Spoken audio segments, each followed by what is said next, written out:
Hello les amis, je vous retrouve pour une nouvelle vidéo sur le football européen et la Ligue des Champions 2025-2026 et je vais vous présenter le match Real Madrid contre Juventus Turin. C'est un match qui a lieu ce mercredi 22 octobre 2025 à 21h pour le compte de la troisième journée dans cette compétition. Alors le Real Madrid c'est le deuxième du classement qui reçoit la Juventus Turin le 23e. Dans cette vidéo on va revenir sur le classement de la Ligue des Champions avec les statistiques des deux équipes. On verra les résultats et le calendrier de ces deux équipes dans cette compétition ainsi que le classement des meilleurs marqueurs, des meilleurs passeurs dans cette Ligue des Champions.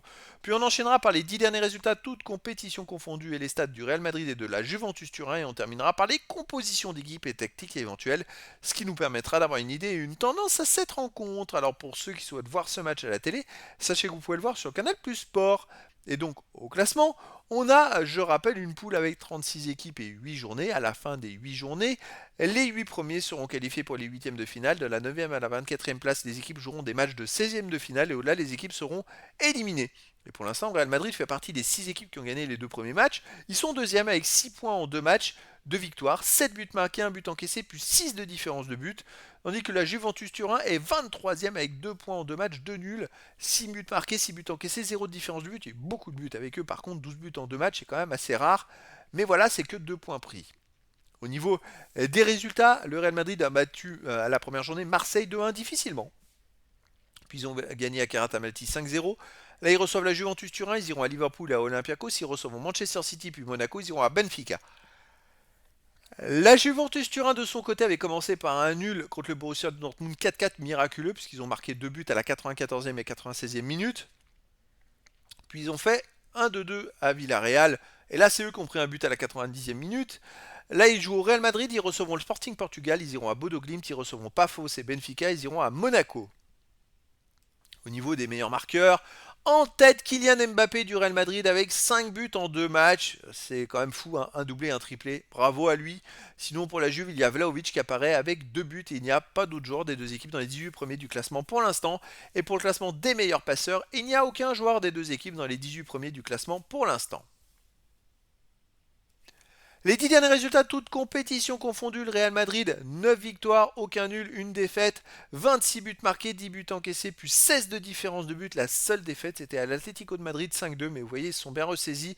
Alors ce week-end, ça a été un peu compliqué à Retafe, ils ont gagné que 1-0. Retafe a fait beaucoup de fautes. Ils ont fini à 9 contre 11. Ça a été un moyen Real Madrid, mais c'est encore Mbappé qui a marqué. Sinon, le Real, voilà, c'est quand même une équipe formidable. À domicile, ils restent sur une victoire 3-1 contre Villarreal. Sinon, ils ont aussi battu l'Espagnol Barcelone 2-0, battu Marseille 2-1, battu Mallorca 2-1. Sur les 4 derniers matchs à domicile, c'est tout simplement 4 victoires. Par contre, 3 fois, ils ont pris au moins un but. La Juventus Turin de son côté, grosse baisse de régime. Sur les 10 derniers matchs, 4 victoires, 5 nuls, une seule défaite. 17 buts marqués, 14 encaissés, plus 3 de différence de but. Ils avaient démarré très très fort en Serie A, ils étaient en tête. Et puis vous voyez, ils viennent d'enchaîner 6 matchs de suite sans victoire. Là, ils ont perdu à Com 2-0 ce week-end. Avant, il y a eu 5 matchs nuls de suite en incluant les 2 matchs de Ligue des Champions. Ça fait pas beaucoup, ils retombent dans les travers de la saison passée où ils faisaient beaucoup de matchs nuls et c'est pour ça qu'ils n'ont pas pu jouer le titre. À l'extérieur, donc, ils restent sur une défaite à Com 2-0. Sinon, ils ont fait 2-2 à Villarreal. Ils ont fait un partout à Hellas Vérone. Ils ont aussi gagné 1-0 au Genoa et 2-1 à l'Atalanta de Bergame. Ça reste quand même une équipe dangereuse. Mais c'est vrai que cette baisse de régime interpelle. Pour moi, c'est le Real Madrid qui est toujours favori. Et je verrais bien une victoire du Real Madrid 3 buts à 1 face à la Juventus Turin. Mais après, dans le foot, tout est possible. Alors je sais qu'il y a certains matchs, j'entendais les commentaires qui disaient comme le match contre l'Inter Milan qu'ils ont gagné 4-3, mais ils ont très mal joué. Donc après, depuis, ils n'arrivent plus à rien.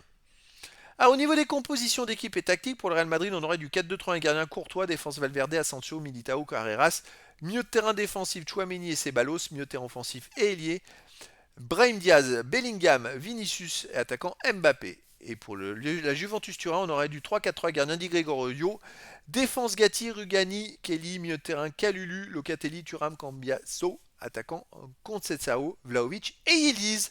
Donc voilà les amis, le décor est planté entre ces deux équipes et donc je vous donne rendez-vous ce mercredi 22 octobre 2025 à 21h pour le match de football de la troisième journée de la Ligue des Champions 2025-2026. Le Real Madrid, deuxième du classement, reçoit la Juventus Turin, le 23e. Voilà les amis, je vous dis à très bientôt pour une nouvelle vidéo.